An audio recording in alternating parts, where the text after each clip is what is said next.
Mga kasama ug mga idol, live kitang nanukad karon dinhi sa may Purok Nangka, Barangay Luzon Valley, Pagadian City, dinhi mismo sa Pinoy-anan ni Rene Bayot Jr., ang usa ka 22 anyos nga lalaki nga nalambiget sa usa ka disgrasya kaganihang buntag dito sa may Barangay Poblasyon, Kumalarang, Zamboanga del Sur.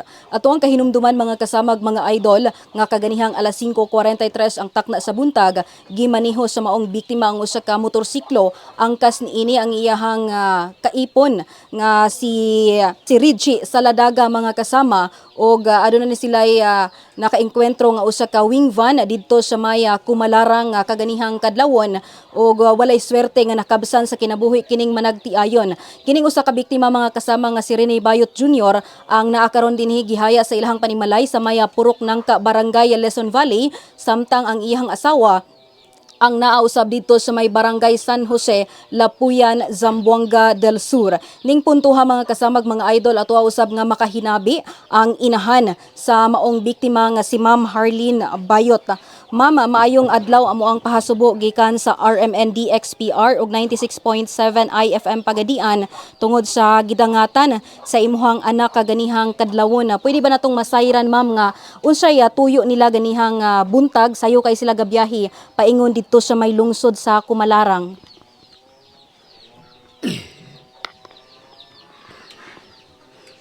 Kato si Rene Bayot, nanogon iyang ugangan nga mauli daw sila dito kay ang iyang asawa hapit na mga anak. Na mauli daw sila dito gabi mga alas 2 sa buntag pag kuan nila. Nihawa sila diri alas 2 sa kadlawon. Oh. Pila Sige. ba ka bulan nga buros tong iyahang asawa ma'am? Maglima ka bulan. Ha? Oh, 7 ka bulan di ay. 7 na ka bulan. 7 ka bulan. Kaganiha kinsay nagpahibalo ninyo sa gidangatan sa imuhang anak dito? Apil ang iyang asawa ug duna poy usa ka minor de edad. Unsa to ninyo katong 17 anyos? Katong ako apod ang anak pinamanghuran ako. Mingkuyog siya sa Oh, imuhang mingkuyog siya sa iyang magulang. Kinsa na lang nagpahibalo ninyo ganiha ma'am nga mao na nay nahitabo dito sa Kumalarang? Kato ako ang anak, nanawag sila ni kapitan. Dayon, pahibalo sila dire. Sa inyong pag-abot dito sa Kumalarang ma'am, dead on the spot na gyud ang imuhang anak ug iyang asawa? Oh, naabot mi dito ako ang anak naa sa sa truck ihaya na. Basta iyang asawa. Nagka-istorya na ba mo sa driver pod sa wing van nga maoy nakabangga nila ma'am? Wala na pod ang driver. So wala pa gyud mo naka-istorya dito katong driver, truckman atong wing van or sa tag-iya kung unsay tabang nga ilahang mapaabot dinhi sa inyo ilabi na karon nga gihaya imong anak diri sa may Luzon Valley? Wala na pod ang driver. Wala naman dito, daga naman siya. Nasa pulis. Unsay plano ninyo karon ma'am sa imuhang pamilya? Inyo bang pasakaan og kaso kadtong driver sa wing van or makig-settle mo kung ugaling makig-istorya siya ninyo? Sakaan jud kaso. Kay sala man jud niya. So ang imuhang anak kini si Rene atong nakita dito sa may lapit na hitabuan, paliko na di ay to sila dito sa may pikas barangay pasulod dito sa Kumalarang. Unya kining wing van nagsunod ni sa ilaha, kabalo ba mo unsang hitabua dito sa pagkadisgrasya? Sunod pod ang katong Atong sani? Oh, katong truck. Oo. Sunod pod siya. Unsa to sa imong hinabi dito?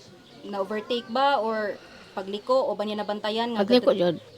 Wala nilang nabantay. Nganong ang iyahang asawa ma'am wala man gidala diri sa Luzon Valley?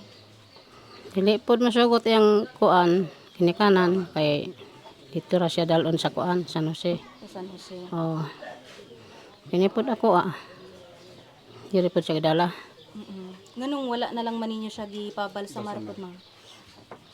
Wala na lang kay wala po'y ay mo na mo ulay kwarta. Kanus-an ninyo plano ilubong ni si Rene? Ugma na lang. Kumusta to iyang manghod katong anak ko nimo kinamanghuran? Kumusta may iyang To sitwasyon apod sa dito sa ospital. sa Dao? Oh, gidala dito kay naman to sama diare. Pangos. Pero stable ang iyahang kahimtang karon. Oh. Kaya, bintahan na karon kay wala na tambalan naman to siguro. Kisay gabantay niya dito ron, ma'am. Katong iyang magulang. Duha sila o tulo sila. Kini si Rene og iyang asawa ganihang kadlawon, unsa may katapusan ninyong istorya? Ano yung sa pananghid niya ganihang kadlawon? Nag-istorya pa ba mo ani ba before ni sila ning biyahe? Oh, nang po siya. Mauli sila dito. Kay ano kon iyang ugangan mauli sila dito. Wa ba po yung mga namatikda nimo ganihang kadlawon nga na mga tilimad-on ana? Wala ra pod. So ang panangin ni sa imong bata, muuli sila sa may Lapuyan o Kumalaran? Kamalarang ra. Sa San Jose, Kumalaran. Lapuyan. Boundary naman gud siya. Oh, Ah, boundary. okay. Unya dito mga unsa oras mo na kay balo diri ma'am nga nadisgrasya mo Murag bata? alas 8 siguro. Masotso na. Oh, alas 8 na siguro. Kinsa may ning uban ninyo ganiha dito sa may Kumalarang aron nga kuhaon ang patayng lawas ni Rene, ma'am? Kuan. Alan. Oh, kini oh, dayon katong isa. Say kapitan. Oh, kapitan ning una siya. Tulo sila. Ning nabay kamo ganiyan ning kuyog pud mo dito sa Kumalarang o silang kapitan lang? Mga sa kapitan la. Kuyog nila.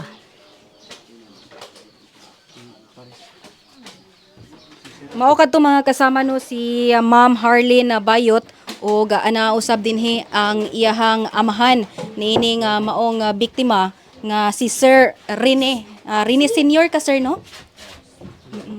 Kini si Rene sir ikapila ni nimo nga anak? Kuha na siya. Ika-upat na. Ikaupat ni nimo. Oo. O bago pa lang ba ni silang ninyo ato iyang asawa nga si Reggie? Bago pa. Mga pila pa ka bulan sir? Magtuig pa karong kuan. Kalimot ng utong siyang pizza. Basta kay magtuig na sila. Kadtong gi mabdos ni Reggie permirong anak ba to nila ani imong anak? Oo, permero. So, ugma sir, ahaman ni ninyo ipahimutang ni si Rene diri ra pod sa Luzon Valley. Oo, dire na sa Luzon Valley. Naaray kalubngan diri dapita. Na. Kumusta inyong financial karon sir? Ilabi na nga wala pa man ninyo na istorya di ay pud katong driver sa wing van nga nalambigit po sa disgrasya nakabangga sa ilang motor ganiha. Ang bahin sa kuan, kami na pimangita dere. O katong driver sa wing van makigsettle sa inyo andam pa inyong pamilya o pasakaan gyud ninyo siya ga kaso sir? Sigon sa kuan kuan pasakaan lang og kaso. Nakaadto na ba mo sa police station sa Kumalarang? Wala ako ang bata tuwa dito. Tuwa Tundo ka bok. Oo. Itong magulang. Kini si Rene sir, unsa ba ni siya nga klase nimo pagkaanak junior man ni nimo? Oh, junior na. Unsa ni siya nga pagkaanak nimo si Rene? Oh, kanang bata mao na pinangga na mo sa among anak. Kay mo man ay magulang nga laki sa among anak. Bugtong ni nimo nga anak laki? Duha na. Pero siya ang magulang. Oh, ang isa na diha, yung gamay pa. Atong nakita karon sir nga wala pa gisulod og lungon si Rene, wala pa mo na magpahimo ra mo. Oh, magpahimo. O kadto mga kasama o mga idol no si Sir Rene Senior ang amahan usab niining biktima nga si Rene Bayot Junior usa ka 22 anyos mga kasama nga kasamtangang gihaya karon sa ilahang panimalay dinhi sa may Purok Nangka, Barangay Luzon Valley, Pagadian City. Unya ang ihapong asawa mga kasama ang dalhon pod ang patay nga lawas dito sa may Barangay San Jose, Lapuyan, Zamboanga del Sur o gatuang nasayran nga ang ihang asawa mga kasamag mga idol mabdos di ay kini og 7 ka bulan og niuli sila ninggikan dinhi sa may Luzon Valley pasado alas 2 ang takna kaganihang kadlawon kaya medyo layo-layo usab ning maong barangay, layo ang ilahang biyahe unya imbes paliko na unta sila mga kasama pag-abot dito sa may barangay poblasyon pasulod na sa sentro sa Kumalarang nahitabo ang usa ka disgrasya mga kasama nga nabanggaan ni sila sa usa ka Fuso aluminum wing van truck nga gimaneho sa usa ka 29 anyos nga lalaki lalaking driver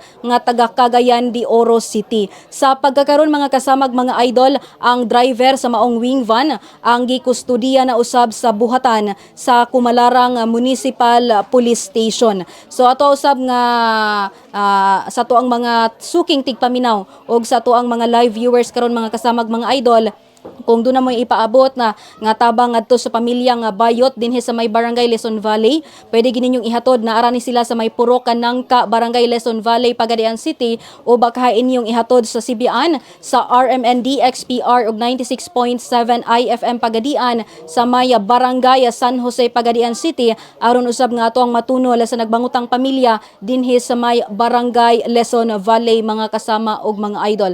Kini si PR Radyo Manjes Mar Alawan Tatak RMN.